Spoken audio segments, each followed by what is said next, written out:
We are just across the Allegheny River from downtown Pittsburgh at rain-soaked Heinz Field in the Steel City. This was the scene just a few moments ago as the Pittsburgh faithful were fired up by the hometown Steelers taking the field. They're all set as they'll match up with the Baltimore Ravens. Seems like we were just starting training camp, but here we are in October, and off we go on EA Sports. And this will not be returnable. It's out of the back of the end zone for a touchback.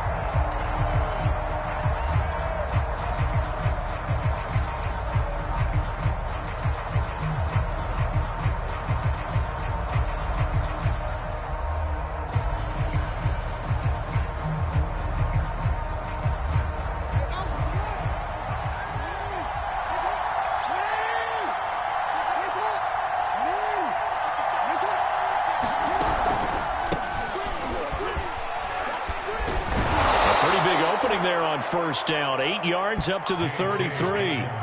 Charles, they won last week despite him not running the ball well. They told us need to get him going. Runs like that help. And they talked to us about leaning on him because, as you noted, last week they didn't have to. Still won the ball game. They leaned on other people to give them the yardage that they needed. But they really want him to be that guy, and that's what they're doing early in this game.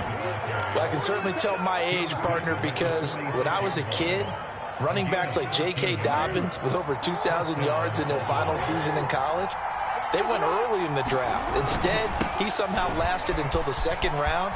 But how great is it to get a guy with that ability who can run it inside, run to the perimeter, and catch the football out of the backfield? To be able to get him in the second round, that's what I call a steal. Operating out of Steeler territory now. Here's 1st and 10 at the 32-yard line. They run with Edwards, and he'll power his way forward for about 4 yards there on the first down carry. Defensively here, you're facing a top 5 team in terms of points scored in the NFL. So when they're that high-powered, you've got to find a way to hold them under 20, because to me, that's the magic number. 20 points scored, you give yourself your best chance to win. So if they're up around 24, 28, 30, they could be in some trouble. And I think so, because then you turn it into a shootout, and that means your offense has to keep pace. On second down, a run with Dobbins. And inside the 20 before he's brought down. That one good for 13 and a Raven first down. Quite the opening drive march they're on right now. It looks a lot like what we saw in practice prior to the game, doesn't it? You know, because on that last big practice beforehand, you go through your offensive script. You go through your play calling. You go through all the stuff and establish things. And it looks like it's going like clockwork right now for them. And effective running here. He'll take it down inside the 10.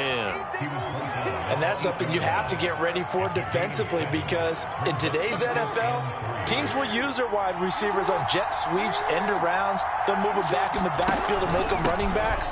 Partner, this was much more of a tap pass, but effective nonetheless. And I think both guys love it. If you're a quarterback, it's an easy completion. If you're a wide receiver, you get the easy reception and also a chance to try to make a play with your feet. 1st and goal, a chance for an early statement here on the road. They'll run here with Edwards. And not a whole lot there. He does get a couple, taking it from the 5 down to the 3. Be interesting to see now what they do offensively down near the goal line after not much there that time. As the offensive play caller, that may change your sequence now. Instead of coming right back with a running play, you may have to go to the air. It'll be a loss of a couple on the play, so now 3rd down coming up. Driven it down the field nicely here on the opening drive, and now it's put up or shut up. No doubt about it, because to make that type of a drive and ultimately kick a field goal would feel very disappointing. But I'm just wondering, is the head coach thinking, is this 4-down territory? Might he go for it? From the 5, and in for the Ravens touchdown. Rashad Bateman, his first touchdown on the year. And the Ravens take it all the way down the field and score on the opening drive. A good hold of these wet conditions. The point after is up and good. And that makes the score 7-0. Tucker now to kick it away following the touchdown. Takes it at the 7. And they will wrangle it down a couple yards shy of the 30.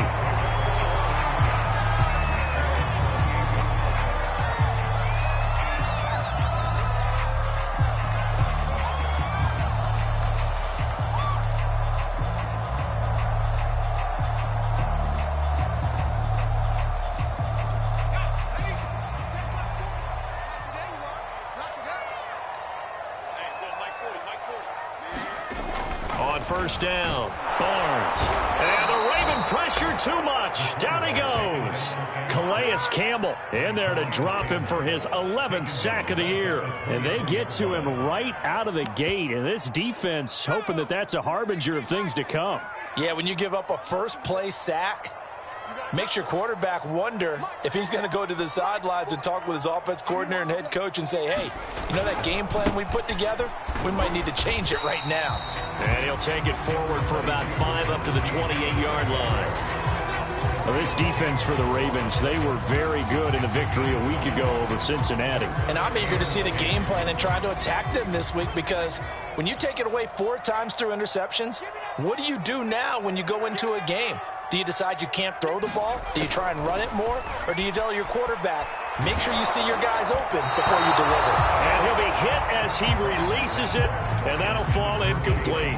They're bringing a lot of pressure here already in the first quarter. Already sacked him once. Now they get in there and knock another one away. You think maybe that Tucker rule being gone makes defenses a lot bolder? Yes, indeed. That time, lucky that the arm was going forward. Incomplete pass.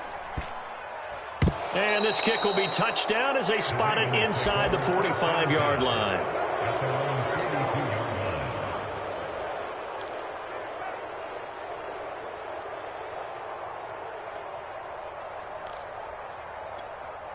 The Raven offense set at the line for this next drive.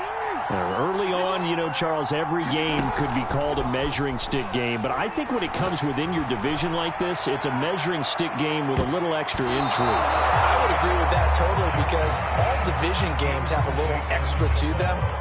But I like where this game is situated, because at this stage of the season, it has that little extra juice, but at the same time, it's not a make or break if this were, let's say, week 15, 16, somewhere in that neighborhood.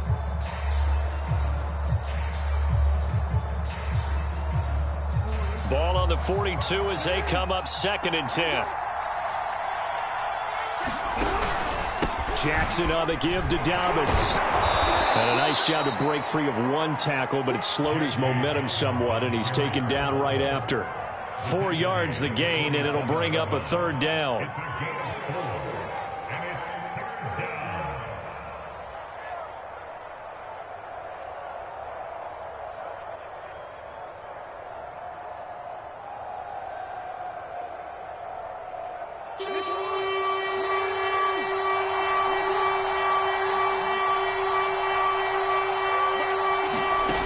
Now it's Jackson. That's for Bateman, and it's intercepted. Picked off at the 46. And his guys will set up shop at midfield at the 50-yard line. And, Charles, that's now 4 interceptions over his last 3 halves of football, because, remember, he threw 3 picks last week. Starting to wonder if maybe defenses and those coordinators have identified something on tape with what he's doing. Maybe a movement, maybe the way he's moving his shoulders. Who knows what it could be? He could have a few tells out there that they're keying in on and allowing defenses to get to the football a little bit faster. People steal signals. Maybe sometimes they can figure out what the quarterback's doing just by his movements.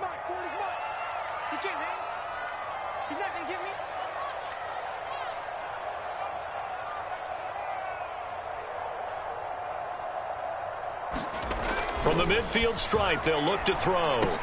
And a 6-yard gain gets him right around the 43.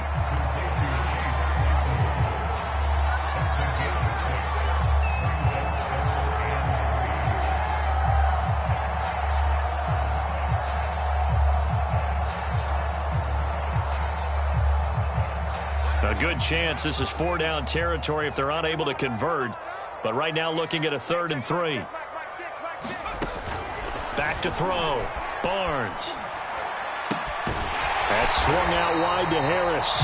And he will have a Steelers first down, and he was able to get it by plenty. A gain of 8 on 3rd and 3.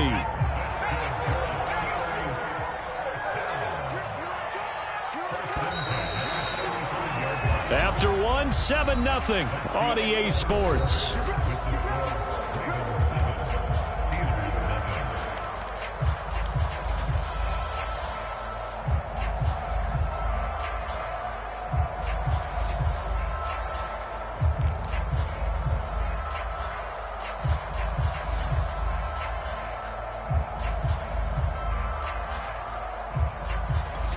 Ball up to the 35 now as they come up on 1st and 10.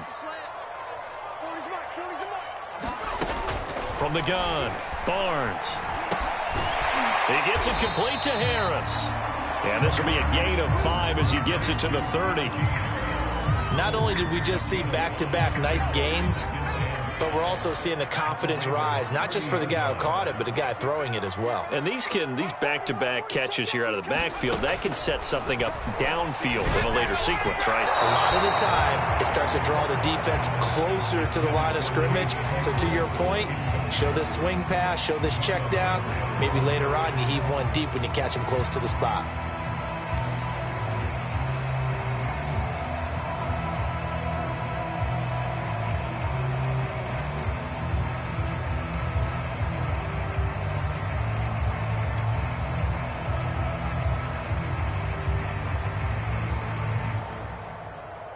They come up now 3rd and 5 following the incomplete pass.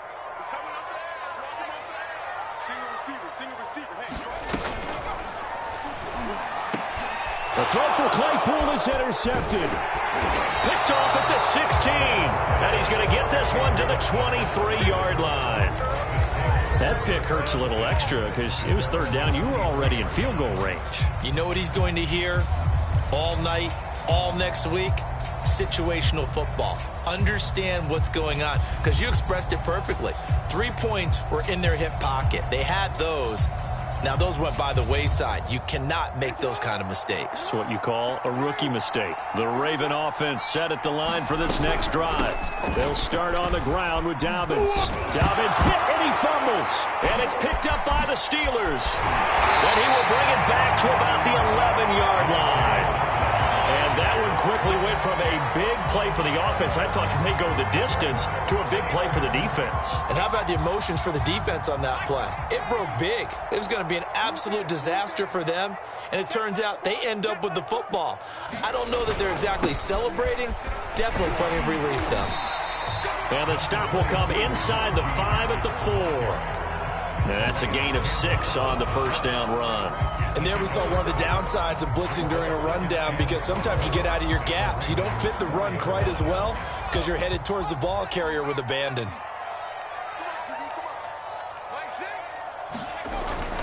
Again, it's Harris on 2nd down. And he's in. Touchdown, Steelers. Najee Harris. His 3rd touchdown now on the year. And the Steelers are an extra point away from tying this thing up.